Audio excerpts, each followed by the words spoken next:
आकाशवाणी गोरखपुर से प्रादेशिक समाचार।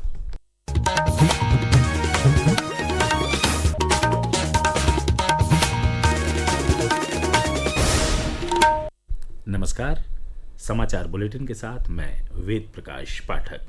पहले मुख्य समाचार। रक्षा मंत्रालय ने ऑपरेशन सिंदूर को भारत के रक्षा सिद्धांत में महत्वपूर्ण मोड़ बताया। कहा, ऑपरेशन में तीनों सेनाओं के बीच तालमेल, रणनीतिक गहराई और तकनीकी प्रभुत्व का हुआ प्रदर्शन। उत्तर प्रदेश एटीएस ने पाकिस्तानी खुफिया एजेंसी आईएसआई के लिए काम कर रहे रामपुर जिले के रहने वाले एक जासूस को मुरादाबाद जिले से किया गिरफ्तार। भीषण गर्मी को देखते हुए प्रदेश के ऊर्जा मंत्री ए.के. शर्मा ने बेवजह बिजली कटौती रोकने का दिया निर्देश। कहा, हर हाल में जारी रहे निर्बाध विद्युत आपूर्ति। और कड़ी सुरक्षा के बीच लखनऊ के इकाना स्टेडियम में सनराइजर्स हैदराबाद और लखनऊ सुपर जायंट्स के बीच आज होगा मुकाबला। अब समाचार विस्तार से। रक्षा मंत्रालय ने कल कहा कि ऑपरेशन सिंदूर भारत के रक्षा सिद्धांत में एक महत्वपूर्ण मोड़ साबित हुआ, जिसमें तीनों सेनाओं के बीच तालमेल, रणनीतिक गहराई और तकनीकी प्रभुत्व का प्रदर्शन किया गया। पहलगाम आतंकी हमले के बाद शुरू किए गए ऑपरेशन सिंदूर ने सटीकता, व्यावसायिकता और उद्देश्य के साथ तीनों सेनाओं की संतुलित प्रतिक्रिया को प्रदर्शित किया। एक रिपोर्ट। मंत्रालय ने कहा है कि भारतीय वायुसेना ने पाकिस्तान में नूर खान एयरबेस और रहीम यार खान एयरबेस जैसे ठिकानों पर प्रभावकारी हवाई अभियान चलाए। स्वदेशी रूप से विकसित आकाश सतह से हवा में मार करने वाली मिसाइल प्रणाली और पिकोरा और OSA-AK जैसे विरासत प्लेटफॉर्म को एक स्तरित रक्षा ग्रिड में प्रभावी ढंग से तैनात किया गया था। सेना की वायु रक्षा इकाइयों ने वायुसेना के साथ मिलकर काम किया, जिसमें कंधे से दागे जाने वाले मैन पैड्स और LLAD गन से लेकर लंबी दूरी की सैम तक की कई तरह की प्रणालियां तैनात की गई। नौसेना ने MiG-29 के लड़ाकू विमानों और हवाई प्रारंभिक चेतावनी हेलीकॉप्टरों से लैस अपने कैरियर बैटल ग्रुप को तैनात किया। इसने समुद्री क्षेत्र में खतरों की निरंतर निगरानी और वास्तविक समय पर पहचान सुनिश्चित की। सुपर्णा की रिपोर्ट के साथ समाचार कक्ष से आकर्षिता सिंह। केंद्रीय गृह मंत्री अमित शाह ने कल गुजरात के अहमदाबाद में एक कार्यक्रम में कहा कि आतंकवाद के खिलाफ लड़ाई में ऑपरेशन सिंदूर ऐतिहासिक उपलब्धि सिद्ध हुआ है। उन्होंने कहा कि ऑपरेशन सिंदूर प्रधानमंत्री नरेंद्र मोदी की राजनीतिक इच्छा शक्ति, भारतीय सशस्त्र सेनाओं के साहस और भारतीय खुफिया एजेंसियों की प्रामाणिक जानकारी का प्रमाण है। इसने न केवल भारत की रक्षा प्रणाली की ताकत प्रदर्शित की है, बल्कि आतंकवाद के लिए सुरक्षित पनाहगाह के रूप में पाकिस्तान का पर्दाफाश भी किया है। इस बीच अंतर्राष्ट्रीय मुद्रा कोष IMF ने अपने सहायता कार्यक्रम की अगली किस्त जारी करने के लिए पाकिस्तान पर 11 नई शर्तें लगाई हैं। एक रिपोर्ट। एक मीडिया रिपोर्ट के अनुसार पाकिस्तान पर लगाई गई नई शर्तों में 17 ट्रिलियन और 60 बिलियन रुपए के नए बजट को संसद की मंजूरी, बिजली बिलों पर ऋण सेवा अधिभार में वृद्धि और 3 साल से अधिक पुरानी कारों के आयात पर प्रतिबंध हटाना शामिल है। IMF द्वारा जारी की गई स्टाफ लेवल रिपोर्ट में ये भी कहा गया है कि भारत और पाकिस्तान के बीच बढ़ते तनाव यदि जारी रहे या और बिगड़े तो कार्यक्रम की राजकोषीय, बाहरी और सुधार लक्ष्यों के लिए जोखिम बढ़ सकते हैं। समाचार कक्ष से वैष्णवी। आतंकवाद के विरुद्ध सशस्त्र बलों के ऑपरेशन सिंदूर की सफलता के बाद पूरा देश सैन्य जवानों के शौर्य और साहस को नमन कर रहा है। आकाशवाणी समाचार भी सशस्त्र बलों के सम्मान स्वरूप एक विशेष श्रृंखला प्रस्तुत कर रहा है।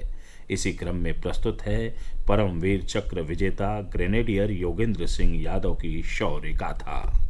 बुलंदशहर जिले के निवासी ग्रेनेडियर योगेंद्र सिंह यादव सबसे कम उम्र के व्यक्ति हैं, जिन्हें पाकिस्तान के खिलाफ कारगिल युद्ध के दौरान उनकी भूमिका के लिए सर्वोच्च युद्धकालीन वीरता पदक परमवीर चक्र से सम्मानित किया गया है। ग्रेनेडियर योगेंद्र सिंह यादव 3 और 4 जुलाई 1999 की रात को टाइगर हिल पर कब्जा करने के लिए घातक प्लाटून की अग्रणी टीम का हिस्सा थे। शीर्ष पर पहुँचने का रास्ता चट्टानी और बर्फ से ढका था। जोखिम की परवाह किए बिना उन्होंने स्वेच्छा से अपनी टीम का नेतृत्व किया। आधे रास्ते में एक दुश्मन बंकर ने उन्हें देख लिया और मशीन गन और रॉकेट से हमला कर दिया, जिससे कमांडर और उनके 2 साथी शहीद हो गए और प्लाटून रुक गई। स्थिति की गंभीरता को समझते हुए ग्रेनेडियर योगेंद्र सिंह यादव दुश्मन के ठिकाने तक रेंगते हुए पहुंचे और इस प्रक्रिया में कई बार घायल भी हुए। अपनी चोटों और दुश्मन की गोलियों की बौछार के बावजूद वे दुश्मन के ठिकानों की ओर चढ़ते रहे और ग्रेनेड फेंकते हुए अपने हथियार से लगातार फायरिंग करते हुए उन्होंने 4 दुश्मन सैनिकों को मार गिराया। उनके वीरतापूर्ण कार्य से प्रेरित होकर प्लाटून ने नए जोश के साथ अन्य ठिकानों पर हमला किया और टाइगर हिल टॉप पर कब्जा कर लिया। 2021 में 75वें स्वतंत्रता दिवस के अवसर पर योगेंद्र सिंह यादव को राष्ट्रपति द्वारा मानद कैप्टन की उपाधि से सम्मानित किया गया। राष्ट्र उन्हें सलाम करता है।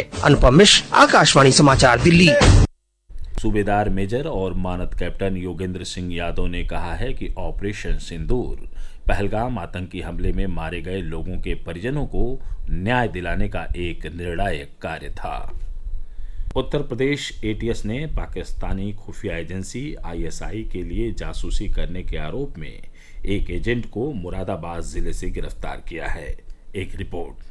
रामपुर का रहने वाला एजेंट लंबे समय से पाकिस्तान के संपर्क में था और तस्करी की आड़ में देश की सुरक्षा से संबंधित गुप्त जानकारियां दुश्मन देश को पहुंचा रहा था। फिलहाल उससे पूछताछ की जा रही है। यूपी एटीएस से जुड़े सूत्रों के अनुसार यह एजेंट कई बार पाकिस्तान की यात्रा कर चुका है। उसका मकसद तस्करी के सामान की डिलीवरी के साथ साथ आईएसआई एजेंटों से मुलाकात कर उनसे निर्देश प्राप्त करना था। वह भारत में रहने वाले आईएसआई के एजेंटों को पैसे और मोबाइल सिम भी उपलब्ध कराता था। जांच में यह भी सामने आया है कि उसने भारत की सैन्य और सुरक्षा से जुड़ी गोपनीय जानकारियां साझा की हैं। समाचार कक्ष से विवेक सिंह। प्रादेशिक समाचार आप आकाशवाणी गोरखपुर से सुन रहे हैं। यह समाचार बुलेटिन हमारे YouTube channel AIR news Gorakhpur और एक्स हैंडल AIR न्यूज_GKP पर भी उपलब्ध है। ऑपरेशन सिंदूर की सफलता के बाद सशस्त्र बलों के साहस और बलिदान का सम्मान करने के लिए प्रदेश के विभिन्न हिस्सों में तिरंगा यात्राएं आयोजित की जा रही हैं। इसी क्रम में कल लखनऊ के कैंट विधानसभा क्षेत्र में आयोजित तिरंगा यात्रा की अगुवाई प्रदेश के उप मुख्यमंत्री ब्रजेश पाठक ने किया। देवरिया जिले में केंद्रीय ग्रामीण विकास राज्य मंत्री कमलेश पासवान, प्रदेश के कृषि मंत्री सूर्य प्रताप शाही और वहां के सांसद शशांक मणि त्रिपाठी के नेतृत्व में तिरंगा यात्रा का आयोजन हुआ। वहीं वाराणसी जिले में प्रदेश के स्टाम्प एवं न्यायालय पंजीयन शुल्क राज्य मंत्री स्वतंत्र प्रभार रविंद्र जायसवाल की अगुवाई में यात्रा निकाली गई। अमरोहा और चंदौली समेत प्रदेश के कई अन्य जिलों में आयोजित यात्राओं में भी लोगों ने बढ़ चढ़कर हिस्सा लिया।